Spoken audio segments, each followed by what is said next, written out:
Hello and welcome to my video, MGTOW, by definition, visualized. Before I start, I'll give credit to all the MGTOWs who've helped in the creation of this video. The two that spring to mind immediately will be Turfling Monkey and Marcus from the groundwork for the metaphysics of MGTOW. So as a disclaimer, I'm not going to credit each individual person with each individual idea throughout the rest of the video. For the purposes of this video, I'm going to be using a very short definition of MGTOW, which is a person who has limited their interaction with women, and if you want to put a sliding scale of slightly reduced or severely reduced their interaction with women, and they are against the falsehoods that exist within society. For example, men are equal to women. Women are fundamentally good and there's no such thing as female nature. You should always trust a woman, and women overall do no evil or do no wrongdoing. Society was built by men to keep women down, and historical revisionism. Okay, sorry, it was a short definition, but I wanted to give plenty of examples so you know the kind of thing I'm talking about. Okay, I'll shorten it even further. So, less interaction with women and no bullshit. So, what is the normal, natural, societal model? Well, very simply, have a wife and kids and have 2.4 children, maybe get a dog and live happily ever after. And if you look throughout history, and we look at our granddad and our dad, and they all had children, and your biology's like telling you should find a woman, not necessarily have children, but have some fun. And propagating the species is just a normal, natural course of things for a human to do. Now, to keep the visualization small, imagine 1 million men, and they all prescribe to the normal blue pill model. So we all try to live happily ever after with our 2.4 children. However, along the way we encounter various problems. The first thing we encounter straight off the bat is female nature. The way women act within reality, as opposed to the way we've been told that women will act.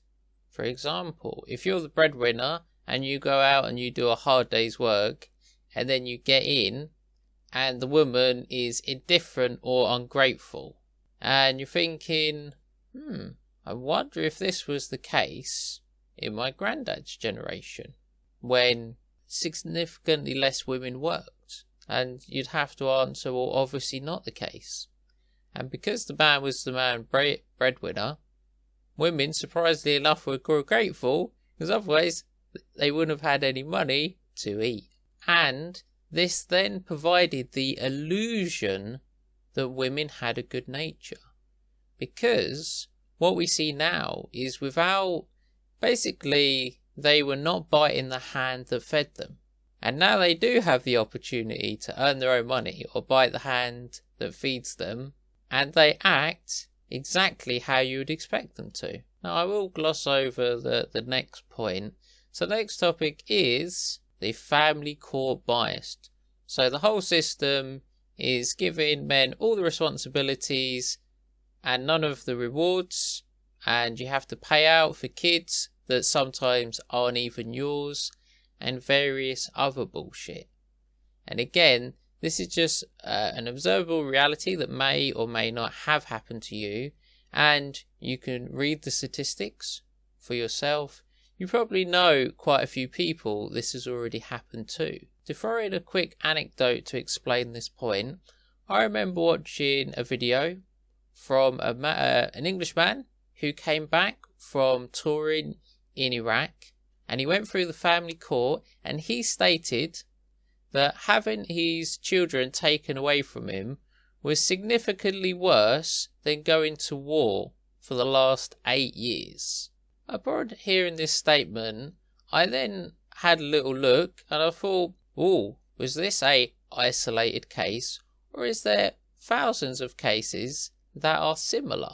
And unfortunately, there is thousands of cases that are similar to this. And as many have pointed out, that feminism has destroyed the social contract between men and women, and marriage is a risky, dangerous contract for men. Even if this information is known or partly known, the main lie of women are good, or for example, let's say you don't believe women are good.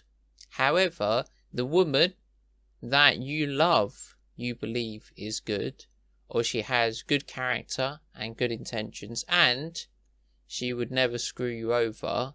Unfortunately, this is not sound reasoning, as all the statistics bear out, and our experiences bear out.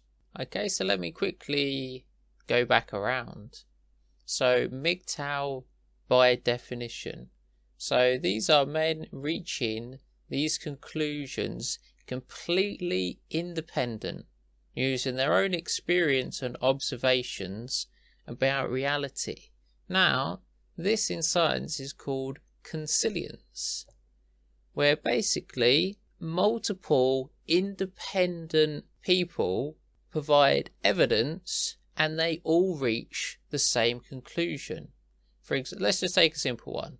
Now, none of these statements together will be absolute, and everyone's experience and independent investigation and independent conclusions are going to vary.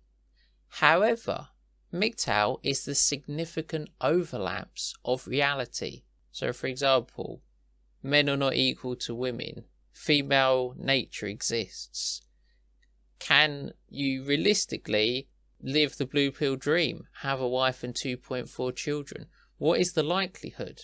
What is the likelihood of it going to shit quite easily, or your life being destroyed? What is the risk worth it? Now, I live in the UK, and I can say specifically that male authority within a relationship's been completely and utterly destroyed. And again, like, what can you do if you can't use your pimp hands? What can you do with an unruly woman who's arguing from pure emotion? The concept of logic seems to be alien to her. There's very little you can do. And before you make the obvious counter-argument, well, you just need to be alpha as fuck. If they write down any alpha controlling behaviour and then give it to a judge, you can go straight to prison. So, for example, let's say you use the threatening tone, like she says, oh, we want to do that. And I'm like, nope, we are not doing that. Straight to prison, mate. Straight to prison. You're controlling her. She can control you. That's absolutely fine and legal. But you cannot control her because of the historic revisionism that controlling women is bad. And it's like, it's very simple. To a certain extent, everyone needs to be controlled, especially if we have bad behaviour. If we didn't need to be controlled, why does the police exist? Does anyone arguing against the use of the police? So consilience is another reason why MGTOW cannot be stopped, as women and society create MGTOW. Now, if women behaved themselves, didn't destroy men through the family court, and were absolute unicorns and perfect, then MGTOW wouldn't exist. Men wouldn't need to walk away to protect themselves. I'll make the claim that I'm uncorruptible. You could try to incentivize me to do anything, but if it's against what I agree with, then I won't do it. You can say, oh, do this, pay me infinitive money. It would have no bearing on my actions. So to quickly backtrack again. So my short definition of MGTOW: reducing your interaction with women and not agreeing with bullshit. This is why many men are MGTOW by definition. So they've reached their own independent conclusions, and once they understand what MGTOW is, they go, oh my god, I've been MGTOW for 10, 20, 30, 50, 60 years. And this is the outsider's paradox. This is what outsiders cannot understand. How can someone be MGTOW for 40 years before the name even existed. And this is why they're MGTOW by definition, and it's irrelevant. Definitions are descriptions. So they looked at women and they're like, they looked at women's society and they're like, no. They're like, I don't want to be part of this. I don't want to be part of that. That is not useful to me. I do not value that. And the reason why it's just so difficult sometimes to get the point across. Like, for example, I've got, dare I say, 4 friends who are virgins, and they cannot see any of the observable things. Like, for example, if I even tell them, like, society caters to women, they can only ever partially agree, which is just absolutely ridiculous. When you actually analyse it completely, society is literally doing the maximum it can to help women. It really is. And it not only does the maximum it can to help women, at the same time, it's screwing men over. Sometimes it looks like purposely screwing men over, like in the school system. So it'll switch the school system to a female system, and then be like, yeah, boys are getting rubbish at grades now, muhahahaha. This brings me on to my personal observation. MGTOW, by definition, versus evangelical MGTOWs. And what I mean by an evangelical MGTOW is someone who presents a person with red pill knowledge. So they talk about society and female nature, etc. Also, some people have called MGTOW by definition MGTOW the hard way. So my contention is that I'm going to say 90% or the vast majority of MGTOW are MGTOW by definition, or MGTOW the hard way, as in they got screwed through divorce courts, as opposed to watching some YouTube videos or finding out some information and then going MGTOW. And this is why when you try to argue with any MGTOW, they're perhaps more adversarial than any other group on the internet about reality. So when someone tells you you can have a wife and kids and live happily ever after, you'd be like, fuck you. Like, I've already tried it. I didn't try it like once or twice. Tried it for years of my life. Like that was the main thing. I looked at my father's generation and the generation before and all of human history, and I'm like, okay, well, it worked out for them. Am I doing something wrong? What's going on? Like, I'm trying. Like, I'm trying to have these kids, get a good looking wife, etc., etc. Like, I'm trying to get on this right path, and it's not working out. And then I look around me, I was like, holy shit, it's not working out for a lot of people. Shit, this problem, there's a bigger problem here. So to repeat the point, many of the conclusions that individual MGTOWs have come to get reiterated on the internet, and we just throw this together as the MGTOW collective knowledge. Now, as this is mostly, or I'd say even mainly based on personal experience, you'd be like, oh, anecdotes. I say, okay, but anecdotes are based on reality. And the thing is, when you have literally millions of anecdotes, you can put a strong case together. Now, for example, there's certain things that within society, they're not going to receive scientific studies, are they? And some things are self-evidently true, but for some reason, society goes along. Like, for example, the simple one, men are equal to women. Even a child knows that men and women aren't equal.